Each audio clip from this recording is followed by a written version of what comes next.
Aquaman, swift and powerful monarch of the ocean. Aquaman. Aquaman. No one greater than Aquaman. King of Atlantis, king of the sea. Where the danger is, that's where he'll be. Always defending you, yeah, you and me. Meanwhile, back at the Aqualair.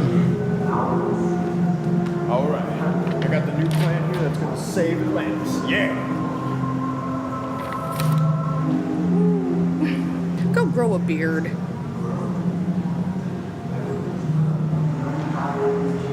Bye, Aqualad Jr. 2,000 years later.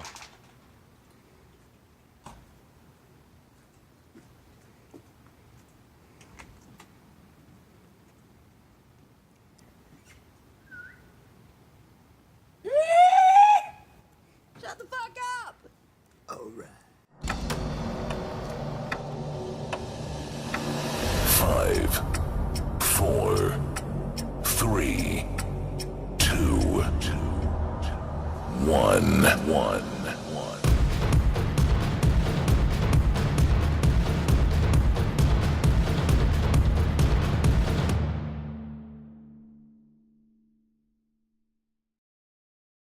Hey guys, we're visiting Tony's family for the holidays, and Tony's not here right now, but I got to go see a movie by myself with one of my best friends, and you might remember him from one of our previous reviews. It's Steven, the Megalodon.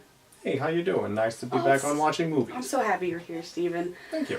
So, let's just get down to it. We went and saw Aquaman. Yes, we did. I actually played Shark Guard number 3.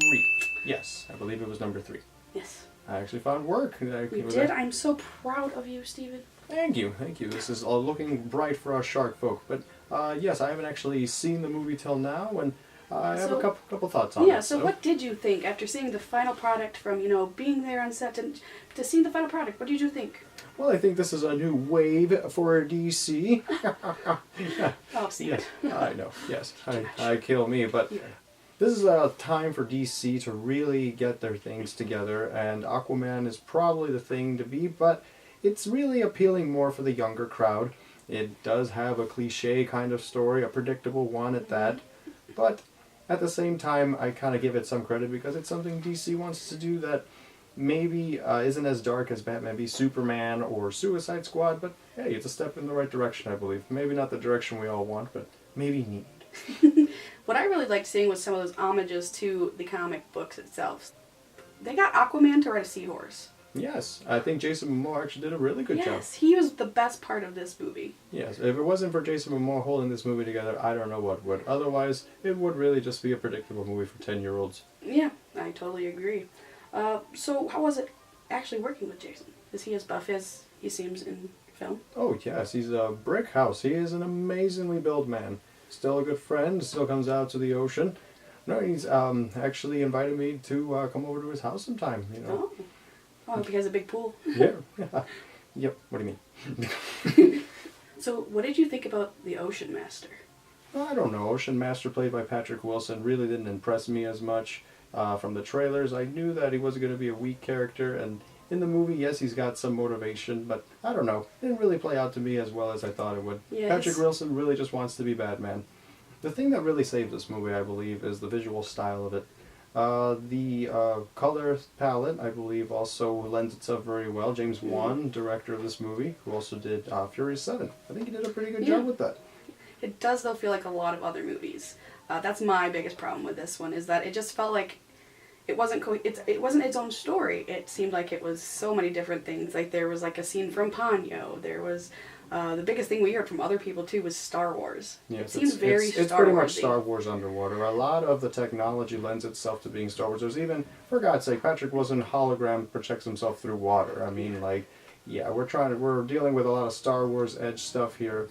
And to some that may bother them, and it bothered me a little bit. It was a bit distracting. It was. There was a lot thrown at the screen in this film. There was big epic fights. Sure, they looked cool, and sure they looked like the comics in certain parts, but I think it was just too much. Yeah, I think so too. There were too many sharks in the tank. What do you mean too many sharks? You can never have too many sharks. I don't mean you, Steven. I love you.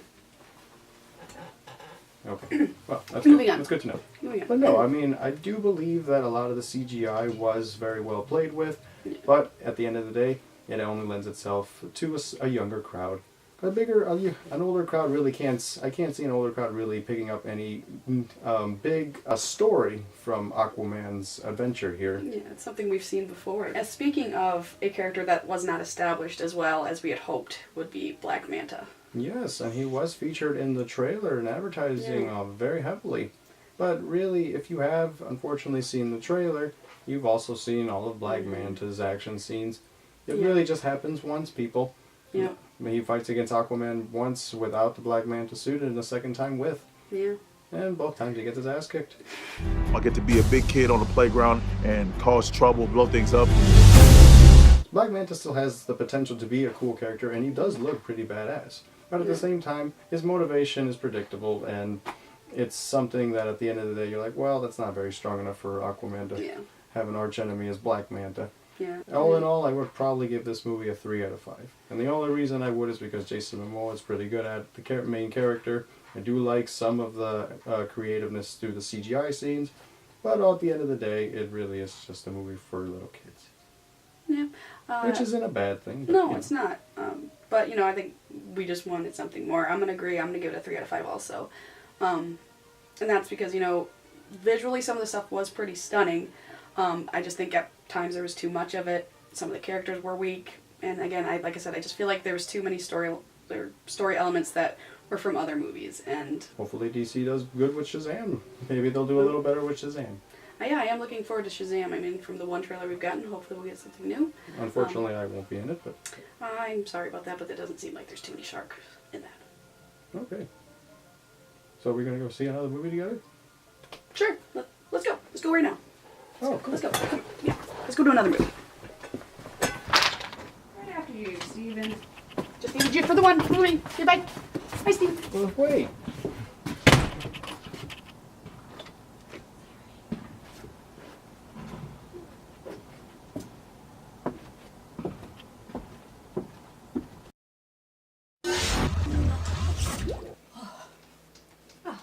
Glasses.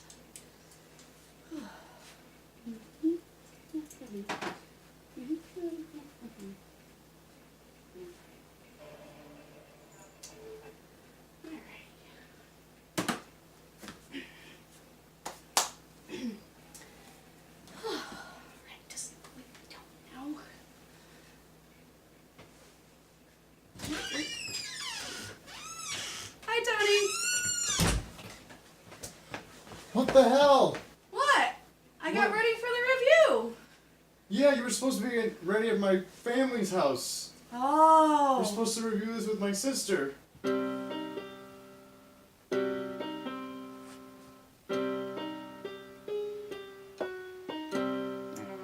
Oh. She had a whole thing set. Well, I needed to get my glasses. But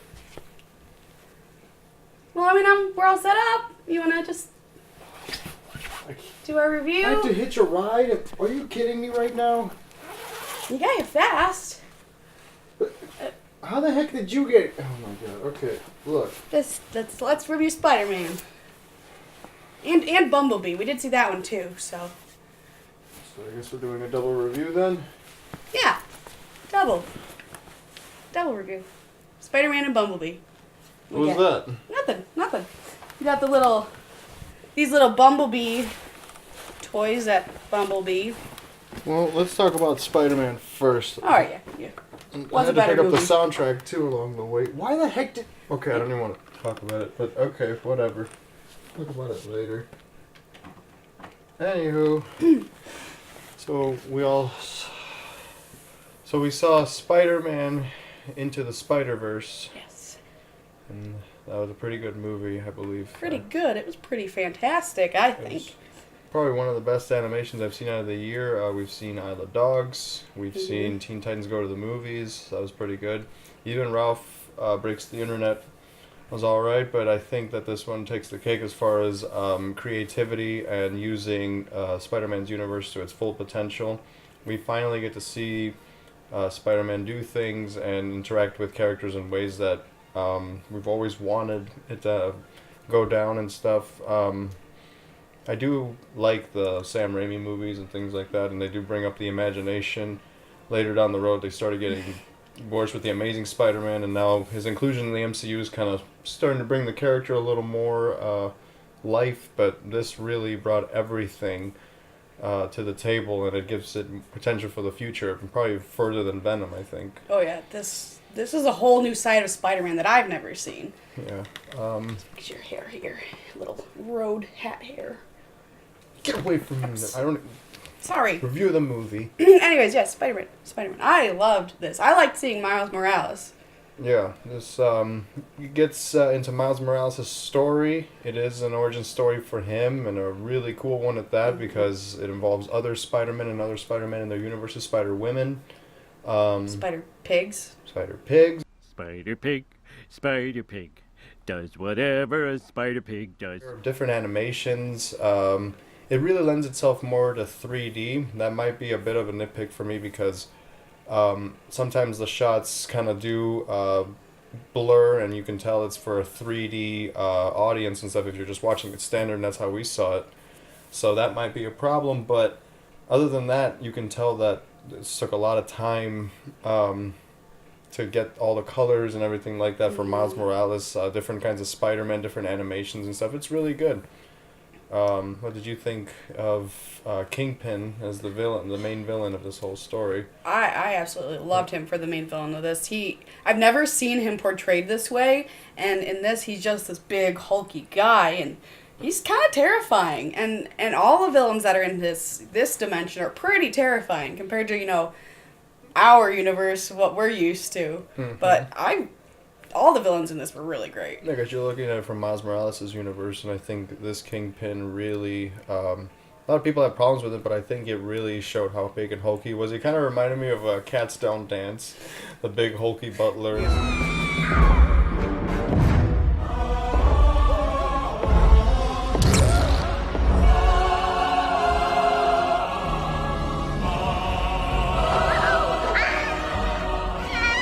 Stuff, but that was really fun, I think. I have no problem with him, because even his motivation is simple, but it's clear what he wants to do, and that's kind of Kingpin's mentality. I don't want to spoil it in a way, because it is integral to the story as it moves along, but it's really simple, but it's fine. I liked it. Oh, yeah. And it was cool to see, I know that there's all these different kind of versions of Spider-Man out there, but this, I think, is a really good step for people to get more into different Spider-Man thing. I know it has for me. Yeah, and I think it's got a lot of potential Prowlers introduced in here as a villain and stuff like. Sorry, we're just throwing things out there, but it does kind of it's kind of how the movie is. It's kind of like a Rick and Morty episode, where it just kind of throws you in a loop. You just kind of go with it. It's really fun though.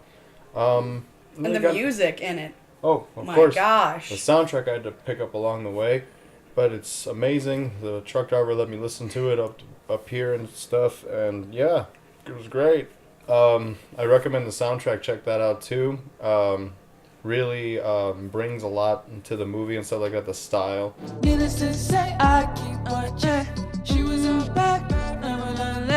Especially in different moods and stuff like that. Sometimes not really. Sometimes you're like, okay, this doesn't really need to be there as far as music and stuff, but it's fine. Yeah, I really like I've listened to the soundtrack on my phone 100 times already. Yeah, it's an amazing animation.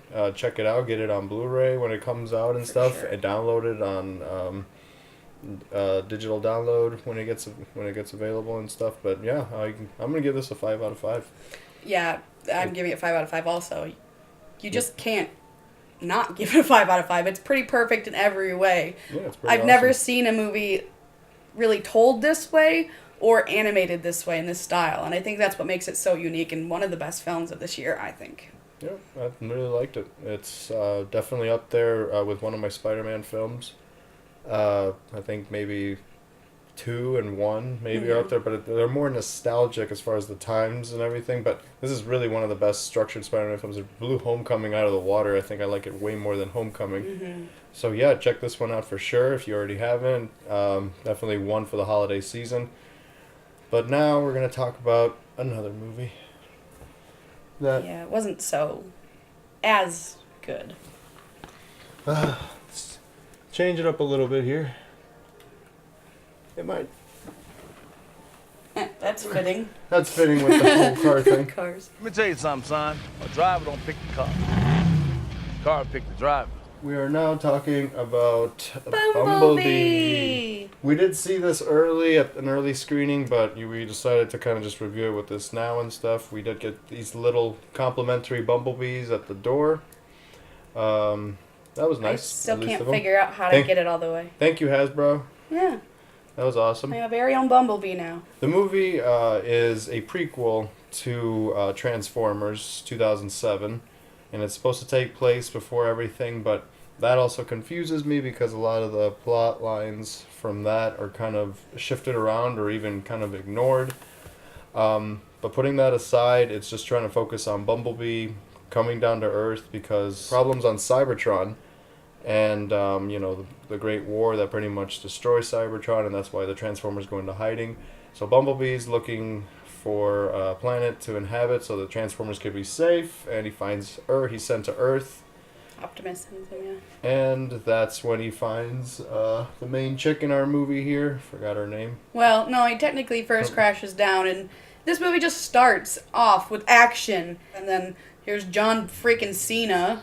As a military guy chasing after him, and he's way over the top. He wants to be like The Rock, and it's just not going to work, John He's Cena. trying to be Hobbs and stuff like that from Fast 5. So make sure you got your underwear on. Where he just kind of like wants to be funny and really imposing, but he's just... Unfortunately, I did laugh at some of his jokes.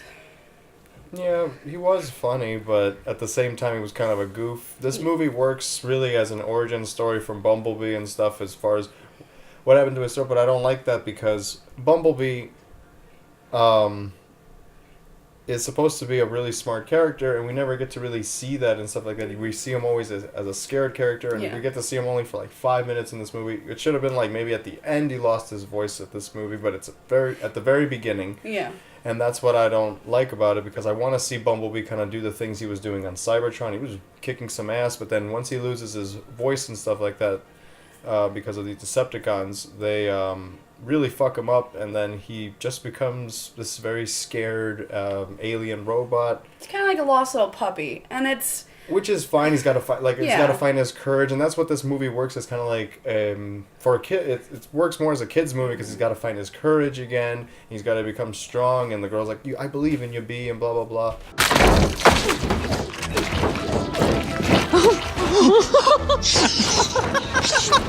And through all that, I say sure, but I don't know. It doesn't. It's not bad, but it's not great either. Yeah, they really, really upped the cuteness factor with Bumblebee in this one. Because even I caught myself going, "Oh, look how cute he is!" Then I'm like, "No, Hannah, this is not what Bumblebee is supposed to be. He's a tough fighter." Like, somebody's there, hide!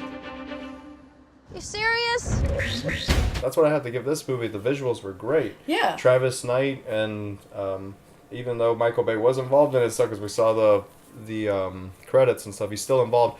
There are things that still worked a little better because there was a new director. Mm-hmm. So this director could just go to Cybertron and just play with that, and you don't have to mess with humans and stuff like that. Bringing it down to Earth, fine, but a lot of people are saying it. I thought it was more Iron Giant than it was E.T., but there is E.T. in there and stuff. Iron Giant because there's a lot of junkyard stuff and let's do this, and it's set in the 80s. I feel like Haley Steinfeld's performance was just kind of wasted in this because, this is supposed to be a Transformers movie, not a human. I didn't want human, Yeah, we already got enough of that from the other movies and stuff, and... Hi, baby, you used to have tiny feet. What are you looking at? I don't know why... Even though the comedy is toned down, even though it's there, but it's toned down more than it was. It's not as sexually in your face, just sexually driven or in your face, as it is in the other ones where they just want to be funny for the sake of being funny, and really they just come off as idiots. Hey, this car is a talking robot. No, like the GPS OnStar. Here, it's at least passable, but I'm still kind of like, come on guys, let's get this some Transformers stuff. The action is fine, but it amounts to nothing because it really is okay. Bumblebee's fighting some stuff here on Earth, blah blah blah. It's really nothing. Yeah, I guess I'd rather watch this one than some of the other Transformers Absolutely. movies. I will give that. that 2 through 5 are freaking bad, but this Yeah. one I would at least watch before those. Yeah, I'd watch one and this one. And this one, and then this one. Oh, I'm good. No, I'm good, thanks. That's about it. Like, the Transformers movies are just so jarring sometimes. So this one, I guess, is better, but not. It's like kind of like DC. Like, it's the course correction for these movies, but at the end of the day, it's like meh. Meh. Yeah. So I'm gonna give this one probably a 3 out of 5. I give it that because it at least lends itself as more of a kids movie and more of origin story for Bumblebee, and it's cute and it has some action and stuff like that. At the end of the day, it has mediocre comedy. John Cena's over the top, but I guess it's still entertaining. But I don't know. Yeah. It's meh. Yeah. So I'm giving it the same 3 out of 5. It's much easier on the eyes to see. You can see the action. The action is pretty cool. But when it comes down to the story, we've seen it before and done way better. And it's not the prequel I wanted. For there having to be a Bumblebee prequel. Steven Spielberg always just wants to do this kind of E.T. Iron Giant origin, and he's worked on all these movies, and he's added that same kind of storyline to this one, and it's like, come on, man, really? So it's not awful. I'd watch it again, but it's been done better before. Yeah, that's what I'd say too. And but there's potential for better Transformers movies in the future if they maybe focus a little more on the Transformers and not so much on the human stuff. Don't worry about the humor. Transformers are cool on their own. Just send them back to Cybertron and let them fight there, because there was scenes in this movie that had them on Cybertron and it looked so cool. Yeah, and Optimus I wanted more of that. They actually got the natural look from the old cartoons and stuff in there and stuff like that. Not this whole like crazy junkyard look. So I give them some credit, but you know. It's not the greatest at the end of the day, but whatever. Yeah. Yeah, so that was our double review. Yes, our double review. Why are you winking? Double. Yes, you'll see later. Whatever, all right, man. Guys, thanks for watching, and be sure to subscribe 4 hours away, man. and like this video. Find us on Facebook, Twitter, and here on YouTube. Yeah, thanks for watching. Keep watching movies, guys.